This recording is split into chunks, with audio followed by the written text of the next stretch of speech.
Welcome to the Performance Enhancing Podcast. It's like steroids for your brain. A podcast for people looking to live life at their peak potential. Chock full of real-world tools and knowledge that you can apply in your life today.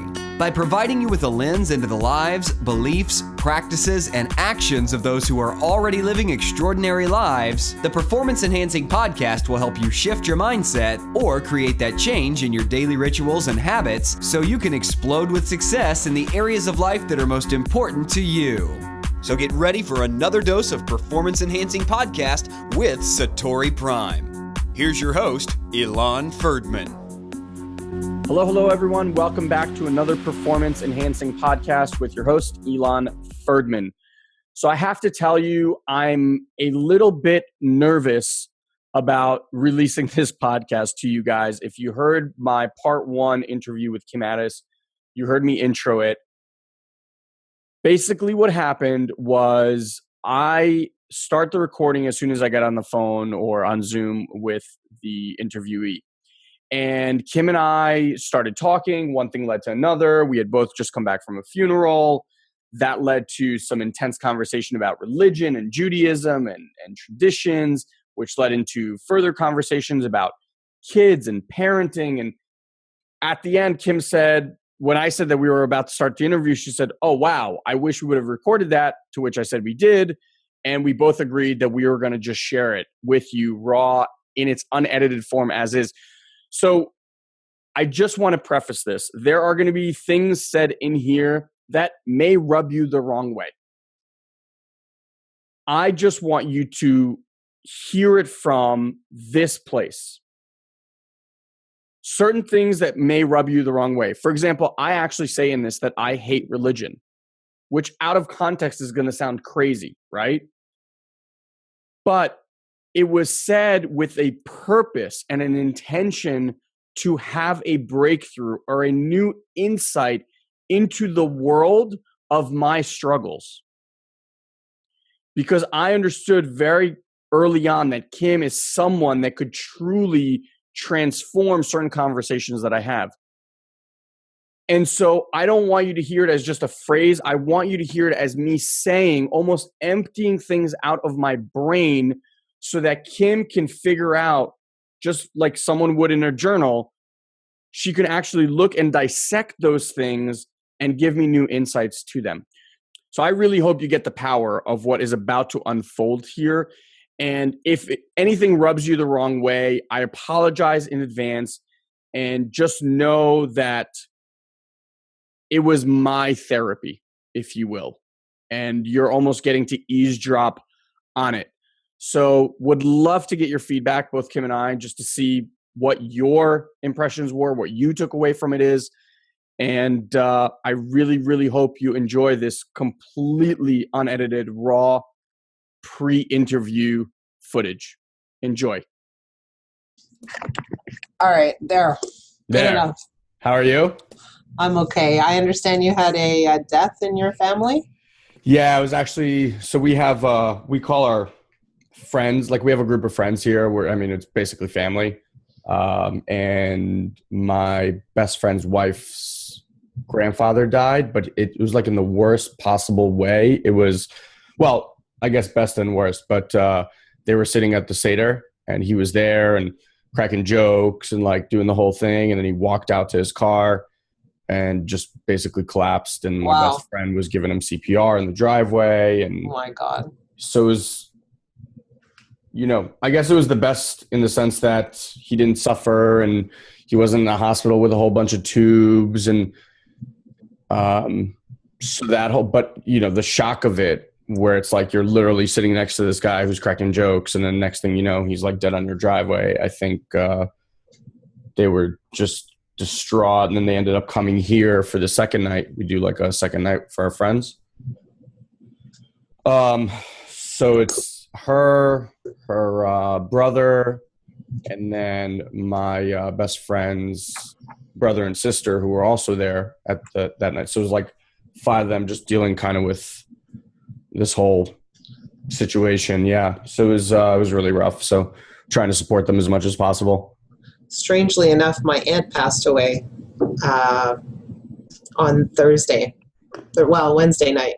So This Wednesday? Last Wednesday? yeah, so we had the funeral on Sunday. All my family came into town on Saturday. Like a lot of people had them over. And it's just, my family's doing Shiva this week. So I get it. It's tough. It's tough. It's tough. Ironically enough, and I did not know this, but if you pass away on Passover, You have to wait. you don't do the Shiva. I know. Which was wild. I mean, it was almost like he planned it in a way. Yeah, and it was really rough. The funeral just really like rocked me a little bit because I've never been to a funeral where so many of the family members spoke. It's usually very, everyone's so distraught they don't really speak. But the mom, his daughter, his son, they both spoke. Then my friend and her brother spoke. The son on the other side, like their nephew, he spoke. The dad spoke. So it was just like a lot of people, and those stories make it worse or better. I don't know what, but it just makes it very real. Yeah. So so I had your interview that day, which I missed, and then I had another one later in the afternoon, which I just canceled because I was like so not in the space to even have any sort of conversation. Yeah, I'm sorry you're dealing with that too. Yeah, it's funny. So our funeral was on Sunday, and her grandchildren spoke, and her son spoke, and they were telling stories. Like the audience was like a combination of crying and laughing all at the same time. Yeah.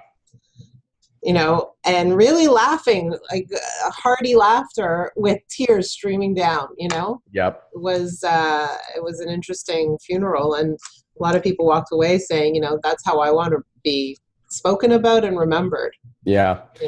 My mom, we're a big Seinfeld family, and my mom's like at my funeral, just play like a Seinfeld highlights reel. Yeah. So it was kind of crazy. Like you go to these funerals and you always just your brain just goes into all these weird directions about what would it be like if this was your mom or your dad or you're this or you're that.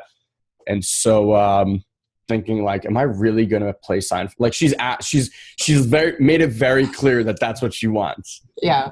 And I was just thinking, is that really what I would do? And you almost have to honor it. It's really creepy for me. Like I don't know why, but I have this whole thing about we're just spiritual beings having a, human experience type thing, like the Wayne Dyer quote. Yeah. And so for me, the whole like skin bag thing and it seems very strange in the sense of like, look, going to a better place. I don't need you guys to mourn me, like nothing. Just go celebrate your life. I really don't need the whole pomp and circumstance of putting me in a casket, driving me this. Like, they were taking out the casket, and I was just thinking to myself, I was like, do I really want my body just thrown into dirt in a box? Like, that's a brutal part, right? It's a brutal part when you hear the dirt getting thrown on. I know. And then everybody has to pitch in and start. It's brutal. I know. I was at a funeral a couple of weeks ago. So I don't know if somehow we discussed this, but so we have 5 kids. One of them had cancer a couple of years ago. Wow. And he was in the hospital at the time and met this girl who had tracheotomy cancer, and she just passed away. She was 19 years old, and we went to her funeral. And I didn't know her personally. They knew her very well. And the minute we walked in, I was thinking to myself, okay, like I'm going to keep it together.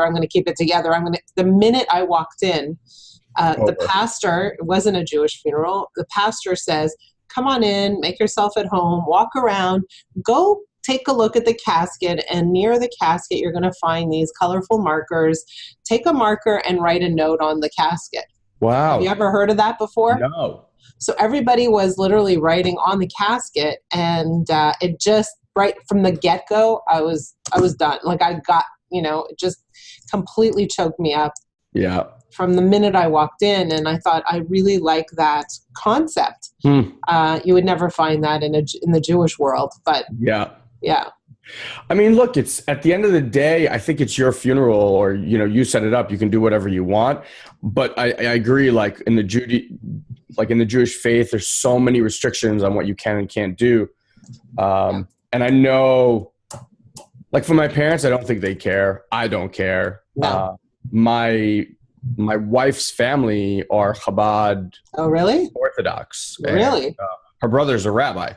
Wow. Yeah. So they're like on the complete other end of the spectrum, which was really funny. Nothing happens without reason, and there's no accidents in the world. And I'm the like, I hate religion, just pure, like, hate all religions, not just I love the, like, tradition. We have Seders and stuff because I really like the traditions. I love the fact that we have these things that get people together and talking and interacting and that kind of stuff. But I go to temple and my skin crawls. I watch my other side of the family and it just looks like, I know this maybe sounds crazy, but it just looks like sheep to me, just like being herded into this thing. And a lot of them, except for my brother-in-law who's the rabbi, and his wife, just take it for everything that's good. They implement all the lessons in their lives. It makes them better parents. It makes them better people. I'm really into spirituality and, like, us, like, personal development and stuff like that. But the whole, let me just follow rules because someone told me that these were the rules, I just don't get that. And it was really interesting for me to, like, marry into a family where that's everything to them. So I'm sitting there at, like, the first few dinners and I'm just everything in my head, I'm like, give that up, give it up, give it up, give it up. And it was just this practice of just pure listening and just going, nope, nope, nope, just letting go. And it's so funny how far I've come on that process. I used to sit at dinners like this, like all closed off. And now just, I respect them for what they love and do. And that's their path and that's what they chose. It's just not my Where does your wife sit on all of this? Like, they became religious way after. So she left the house and went to college, and that's when the whole thing started rolling. So she too, she's not religious at all. You have kids and then it's like, okay, my son goes to a Jewish daycare, not Chabad, but he goes to a Jewish daycare. How old is your son? He's 3.5. Nice. Yeah. So I have a 3.5 and a 2-year-old. And, I think she gets something more from it, but I also think there's a lot of guilt within the family of having to go to these. So, like, this last Yom Kippur, she went with 2 of our friends, 2 of her cousins, and I was like, I'm just not going to go. Like, it just doesn't. I'd rather sit at home and meditate or something like that. Did you fast? Yeah. I fasted because they were all doing it. Like, it was me and 4 of them. So just out of respect, I felt like an asshole if I was like, how's your fast going? But it's been interesting. It's been interesting to experience that and understand why it's showing up in my life. Yeah. And you know what? You're so right. It's not even about letting go. Like you said, sitting at the table and, let it go, kind of let this all go. But it's actually about sitting at the table and milking it and then moving on with your life. What do you mean? That's very different from letting go. What do you mean by milking it? So I'll make a contrast for you. So letting go means I fundamentally don't agree with this. I don't accept this. I don't believe in it. But for the sake of my relationship with my wife and for the people I care about, I will let it go. Like, I'll let it pass. I'll let it slide. I won't make an issue out of it. But it is fundamentally an issue for me. Milking it has a very different approach. Milking it says, pretend you're traveling to China and you're entering, a Chinese, building, and you immerse yourself in the culture, and you know that it's not yours, and you know that you don't have to walk away and live that life. But while you're there, you're milking it, you're being there, you're enjoying it, you're learning, you're taking what you can from the experience, whether it's the food or the interaction or the family or whatever, but you're milking it, and you're going in saying, I'm going to go into it, taking everything I can from it, and then returning back to my life, as opposed to I'm going to go in tolerating it. Right? Yep. Very different. Very different. different. See the distinction. It's interesting. Like we went to Istanbul with my wife, and we actually walked into mosques and stuff like that. Yeah. And I was just sharing this story, ironically, with my parents the other day, because they just came back from Israel, and they actually went to the mosque up there. Like they actually, I guess they allow you in now. And they went in, they were talking about how uncomfortable of an experience it was for them. And I was just sharing that in Istanbul, when we went to the Blue Mosque and went to a couple others. I was there too, yeah. Take your shoes off. Yeah. Yeah. For me, though, it was the most peaceful experience. I walked in, I instantly felt like I was in a meditative state. I was like, guys, can we just sit here for like 15 minutes, silence, just experiences? It felt so holy. I don't even know how to explain it. I get it. I was there. I totally understand. I walk into a synagogue, and it's the exact opposite feeling. Like my skin crawl. I have to sit there. I'm just like, ugh. Now, the interesting part for me is like over there, where you're talking about milking it, I was totally in that world. I think the difference for me, or like what just came up, is my family her family would love nothing more than for me to become this Uber Jew, right? Like raise my kids super religious, become kosher, do the whole thing. And every time that I've done something, like say I do kiddush on wine, which at first I was very resistant to.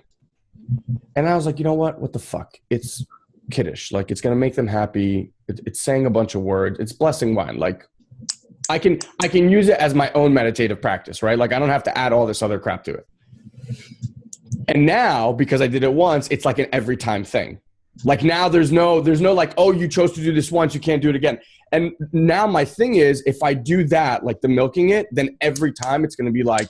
But you don't have to milk it with actions. You can milk it with your attitude, milk it with your, So what I'm saying is like be there and really enjoy it, rather than being there and tolerating it and resisting anything, right? Yeah. So, and then do what you want. Yeah. Right. Which is what I do now. I mean, I'm very active. I participate. It's interesting in a sense where it's also Russians. So there's a lot of booze. They drink. It's toast. So they're Russian Chabad? Say it again? Your in-laws are Russian Chabad? Yeah. Wow. I didn't know those went together even. Oh my God. Oh my God. Like fat kid and cake. But wait, are you Russian also? Yeah. I'm of Russian background. So my parents, my dad is from Latvia. My mom's from Ukraine. But they moved to Israel when they were 16, 17. Oh, so you're Israeli. Had us. Yeah. I came here when I was almost 8. But her side of the family are also Ukraine, like Odessa, Kiev, that area, and moved here from there. So I see. I mean, they've been here longer than we've been here. So they've been here for like 30 some odd years. But if you don't stop through Israel, your connection with Judaism is very different. Exactly. Yeah. Very different. Because, and I've said this to my wife, it's like in Israel, you're either super Orthodox or you're not. There's no in between. And I think the reason is because everyone's Jewish. There's nothing to prove. Right? So it's like you don't go to school and kids are talking about Christmas and then you come home and like, Christmas, I want to celebrate Christmas. You have to have this whole conversation and show them this Judaism. Like we're just Jewish. Yom Kippur, the whole country shuts down. I don't have to go to temple. I was skateboarding in the empty streets, Yeah. Here, it's different. It's like you have to prove Judaism. Yeah. And you can't just be Jewish. You got to do the things you need to do. I know. And I can't. It's just not my thing. Like it's not, it doesn't provide any for me, it's always like, what is going to grow me? What is going to feed my soul? And then that's just not my thing. For me, sitting down, mantra, meditation, etc., sitting in my backyard, like listening to music, that does more for me, for my soul, than sitting in a synagogue. Well, I'm gonna throw something at you, and I get the whole synagogue thing, by the way, but the next time you see your in-laws, let's say for Friday night dinner, I go to my in-laws every Friday night for dinner, and it's like a huge long table, and they have the prayers and the whole every Friday night, right? But the next time you're with your in-laws, like, think about, I'm going to replace the concept of religion with the concept of bring your love to the table. And so you're just loving the people, you're loving the food, you're just like giving them, infusing it with love. And so therefore there is no resistance, there's no judgment on what's happening, and you're giving them that good feeling rather than sitting, with that brooding face, right? Yeah. So that's how I really used to sit there with a brooding face.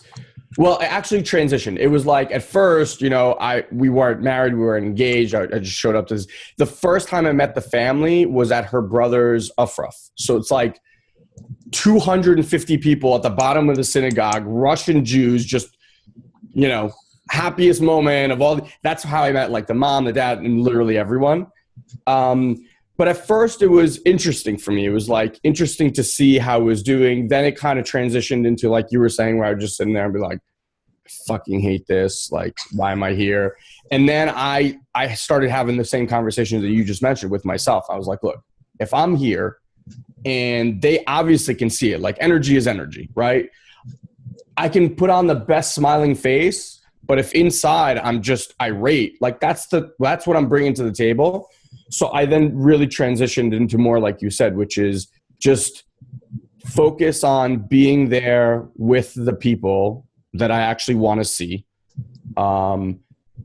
Because it was interesting that I just remembered, it all stemmed from, I had this conversation at some point where we were driving home and I said, you know what? We go to these dinners and I never feel like I get to know anybody. It's just like everyone's doing their own thing. All the conversations are the same exact conversations. And my wife, knowing, who I am and what I stand for, she's like, well, what are you bringing to it? And like, way to go. Yeah. What's your wife's name? She knows.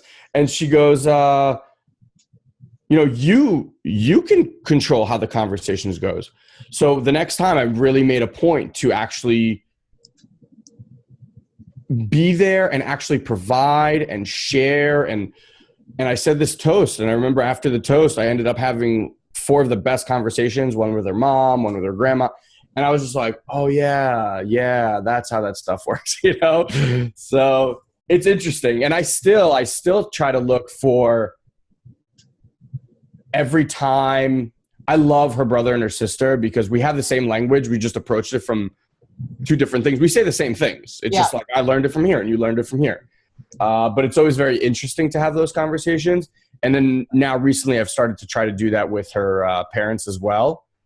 I used to just have this thing like, oh, well, they just don't get me. They just don't get it, or they don't see it that way, or blah, blah, blah. I was like, oh, that's such crap. Like, just, have the conversation. So yeah, it's an interesting life we lead. Very, very, very, very. Is your husband religious? So when I met him, he was kosher and wore a kippah. And the first time we went out for like kind of dinner, and he had French fries because it was the only kind of kosherest thing on the menu. And his kids were kosher. He had full custody of his kids. And I said, okay, fine. If it's that important to him, I can, live a kosher life. But then I started to see, like, it's not that important to him. He's willing to not be kosher outside of the house. Yeah. I'm thinking, if it's not that important to you, I'm not going to transform my whole life because you kind of sort of want to keep it. If it's super important, then fine. But his family is very kosher and religious. So for Passover, I made everything in like foil trays. I completely kosherized my home. Wow. for Passover, but just for Passover. Yeah. And it's so funny because his sister and her two sons are very, very religious, follow Shabbat, they walk and, they do everything. They don't talk on the phone. They do the whole thing. And the other day, I don't know why, because it was Passover at a certain time, they called my mother-in-law and said, did you cook all the food? She said, no, I still have a couple of things I have to make. He goes, okay, well, then you have to take out something from the fridge that's already been cooked and say a prayer over it. Now, my mother-in-law isn't fundamentally all that religious. Her husband is, but she's not. And I said, so did you do the prayer? She said, yeah, I did the prayer. I go, did you kind of do the prayer or did you really do the prayer? She goes, no, I did the prayer. I go, did he check that you did the prayer? So we're kind of laughing. And she's like, yeah, he knows I did the prayer. And my son, who's like you, kind of a bit of a rebel, anti-religion, he said, why don't you just open the fridge and put the phone to the fridge and say, here, pray to the beef. Right? I was not like, it was so funny. Right? Here, pray to the beef. Right? That's so something I would say. And she was cracking up also, but you got to know your audience, right? Yeah. So to someone else, that could be very offensive. But so many pieces of it are so outrageously ridiculous. Oh. But, you kind of, and one of the things she said was, and I asked her, I said, like, it's your house. Why are you following their rules? Why don't they follow your rules? She says, when you're a grandmother, you're going to understand that the most important thing is to make the people that you love happy. And if that's what it takes, okay, so I'll do it. Big deal. Yeah. Her grandma, the same thing. Like they don't buy the whole thing at all, but she kosherized her whole kitchen and did everything so that her grandkids could eat. And then, like he's a rabbi. So as things go, it just, whatever. Now we're literally, of all the grandkids, the only ones that she can cook for. There you go. But even after she did all that, it was like, well, you did this, but now it's not kosher enough. Yeah. And I think I think stuff like that to grandparents is almost like a stab in the heart. I agree. And I'm like, look, I get the whole this and that, and you're the pillar of the community and all that, like your grandma. But when you're that rigid, it's just like it is or it isn't. And it's funny. There's something very weirdly familiar about you. Like you feel like it's almost like there's you're part of my family. Like it's very strange. Like there's a weird kind of, I can't explain it. There's a vibe that I feel from you that says like, I've known you from before. I don't know if you can, possible. I don't know if you, but it's like there's a connection. Anyway, it's like a family connection. Like you're like a cousin kind of thing. Yeah, yeah.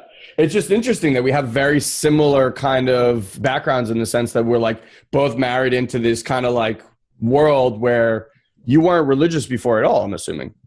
Well, look, my dad went to shul every weekend, and he did the tefillin every morning, right? And but at the same time, it wasn't like totally enforced for everybody else. He used to say, you want to come to shul with me? You should go to shul. You should go to shul. But it wasn't like an obligation. I can't explain it. We didn't turn into super Orthodox or anything like that. And so I'm on my second marriage. My first husband was Russian Jewish and completely anti-religion. Yeah. And he would come to the house and sit there with a brooding face. Guess what? After 15 years, I gave up because he would literally walk into the house and create an ice storm around him. Yeah. Right? Like he wasn't fun to be around because he was so disconnected and angry and judgmental about the whole thing. Yeah. And he definitely didn't milk it. If anything, he became more and more cynical over time. And it became impossible to be in the same room with him and my family. And who wants to live like that, especially when family is important? Yeah. Right? So it's so easy to find. That's what I found myself. I found myself, you can find proof for anything in life that you want. Exactly. And there is enough proof of crazy where like you can build a story that high. And at just some point I went, what the fuck am I doing? Like, this is my family forever. So what? I'd rather be right than be happy when I'm with them. This is like, it's crazy. And it's just so funny. 13 years of personal development and work and all this stuff. It's just like the things that take over, and you just go down. And I was like, oh my God, how did I not see that, you know? But look, at least I caught it. And I actually had a conversation with the core group of them and really apologized and just cleaned it all up. And well, my hat's off to you, because I think it takes, you know, a big person to get to that place. It had to. For me, you know, look, it's all in some respect from a selfish reason. I am big on relationship, connection, partnership, stuff like that. Now, if I go there and I don't have that with them, that means that at some level with my wife, there's a missing connection. Absolutely, 100%. It drives a wedge. That's it. And I was like, 100%. that wedge cannot be happening. I just have one quick question and we'll go into the actual interview. With your kids who are now, because, you know, my kids are starting to get older, and my brother-in-law has, wow, I'm already losing count, really. 1, 2, 3, 4 kids already. They're going to have like 12. But, you know, the 7-year-old is already starting to become a lot more adult in her practices. And so my kid, like, they'll come here and my kids will eat this, and, you know, they'll eat ice cream after meal and this and that. And I see there's already starting to be this, why this, why not that, How are you interacting with the kids where, like, certain kids are really uber religious, other ones are not? Yeah. So when we got married, and his kids were kosher, religious, etc., we sort of started, like, over time, we eased their way. I go to Reform Synagogue. I wanted my kids to, like, my son to have a bar mitzvah, my daughter to have a bat mitzvah. So I'm part of a Reform Synagogue. And the beauty of that is there is a spiritual element. It's completely different from going to an Orthodox environment where, like, night and day. So you're looking for a spiritual encounter or an experience, go to Reform Synagogue. The music is beautiful. The people are different. The interaction is different. And so slowly, we kind of ease their way over and expose them. And just in your case, because cousins are one way and you're another way, you know, you can coexist and have respect for one another. So your lesson, like, what you need to be teaching is, we respect when they come over, we're going to respect them. Yeah. But we're going to live the way we want. Yeah. When we go over there, we're going to be respectful to their ways of life. And so, you know, if you can teach respect, that's the key, and respecting differences, right? So that's really, really the big lesson there. So when we go to my mother-in-law's, we're respectful, and we're, you know, to the extent that we can be. At the same time, you know, half of us have our phones with us, right, on Friday night, and the other half, like, God forbid you should touch your phone on a Friday night, right? So do you guys actually have your phones, like, do you do it in front of them, or well, some of them, like, are under the table, some of them go to the washroom, some of them, like, even me, you know,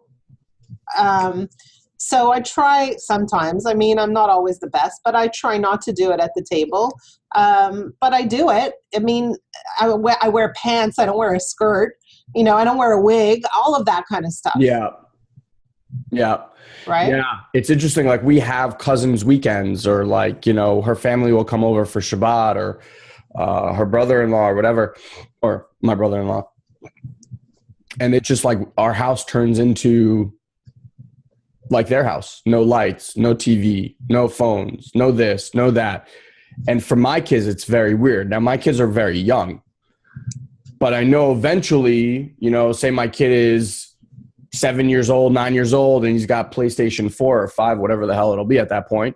And he's used to having dinner and then going to his room and playing. and I'm going to have to be like, you can't because your cousins are here. No, you're not going to have to, because, okay, so now we can talk about parenting, right? I have a lot of experience in that one. So with parenting, what you want to do is you want to empower your kids to make good decisions. So the decision might be, hey, like, I need some time off. I need to, just have some time to myself. I'm going to go and play, and that's okay. Or the decision might be, hey, my cousins are here. I want to spend time with them, and they won't be able to do that. Is that a nice way to spend time? So you're empowering them with all the information they need and helping them decide who they want to be and how they want to show up in this environment without giving them rules and regulations about what they can and cannot do. The minute you start giving them rules and regulations about, like, here's the thing. As parents, what do we want for our kids? We want them to be able to make great decisions and live a happy life and have some measure of self-guidance. Yeah. When we take that away by telling them you can do this and you can't do that, the self-guidance is gone and their ability to make decisions for themselves is gone too. Yeah. So what you want to say is, here's the situation. Your cousins won't be able to play with you, and that might make them feel bad.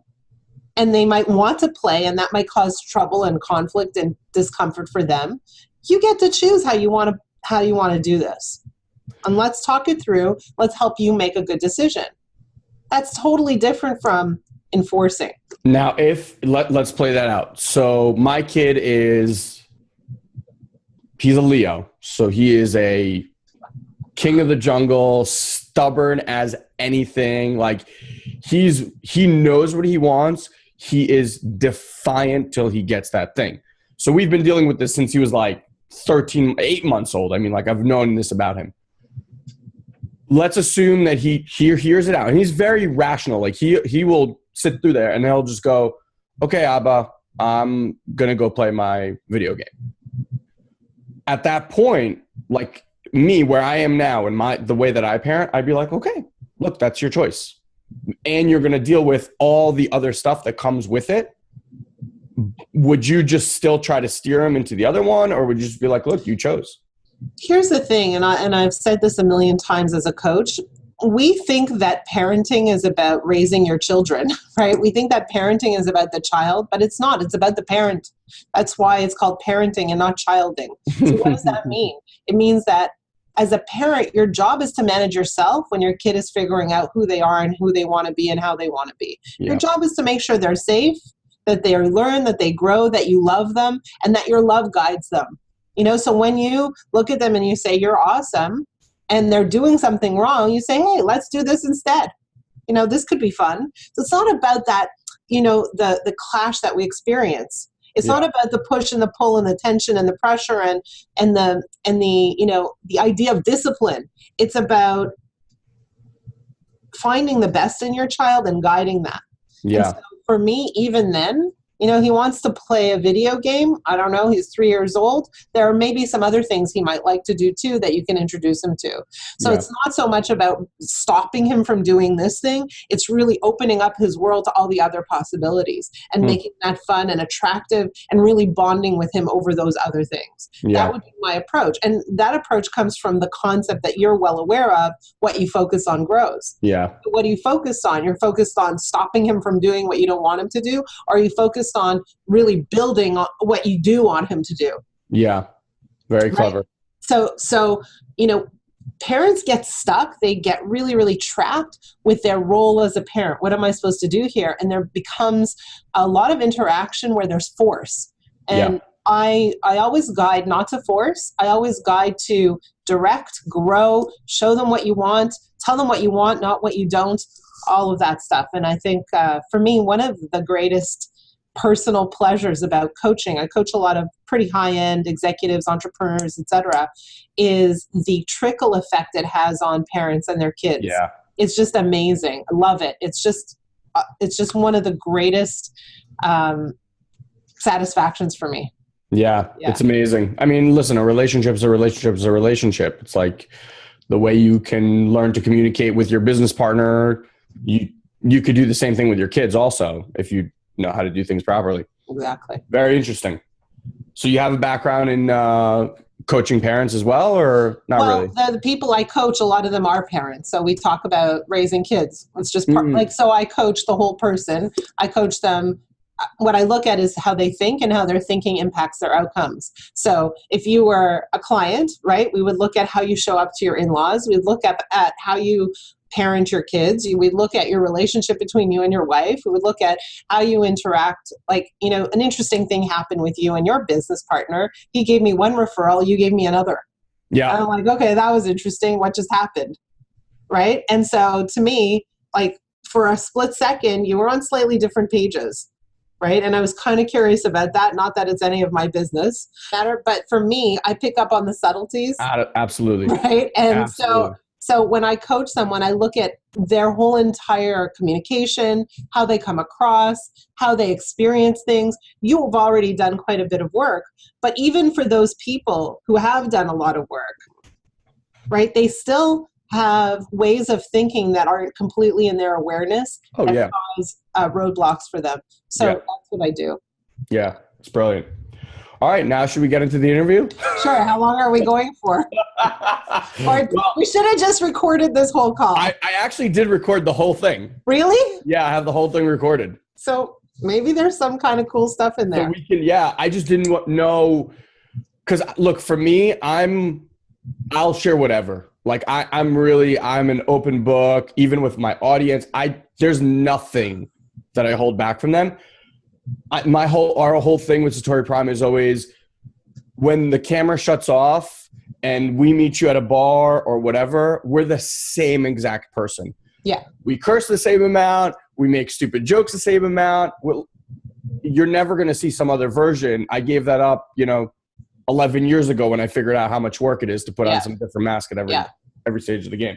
But I didn't know for you if it was comfortable for you to share about this and that. So. I'm fine. If there's something in there you want to use, go for it. So it'll be the most interesting interview.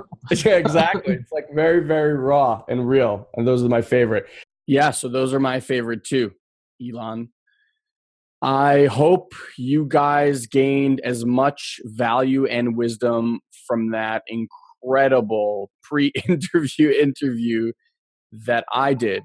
I don't know that I will ever do something like that again. Maybe. I mean, whoever knows. I'm actually in communication with Kim. We're going to start doing a series kind of like we do with Stella around journaling and dealing with people's inner demons and what stops them. So we're going to start recording that shortly. I don't know that we'll ever do this thing again, but I really hope that you enjoyed it. Like I said, I was thinking about how to edit it, chop it down, and then I just thought, you know what? I'm going to give it to you straight. So please let me know what you thought. I'd love to hear your feedback specifically on this episode. It's Ilan, ILAN, @SatoriPrime.com. I really, really look forward to hearing your feedback on it. Hope you're having an amazing day, and I'll talk to you real soon. Thank you for joining us on this week's Performance Enhancing Podcast. We've taken this pep talk and created a custom action guide so you know exactly what action steps to take now to grow your business. Just head over to SatoriPrime.com/podcast and download it for free. Also, please leave a comment and rate this podcast on iTunes. It'll help us get the word out. Thanks for listening. Now, go and implement. We'll see you next time. Did you run through doors till you hit the floor? Did you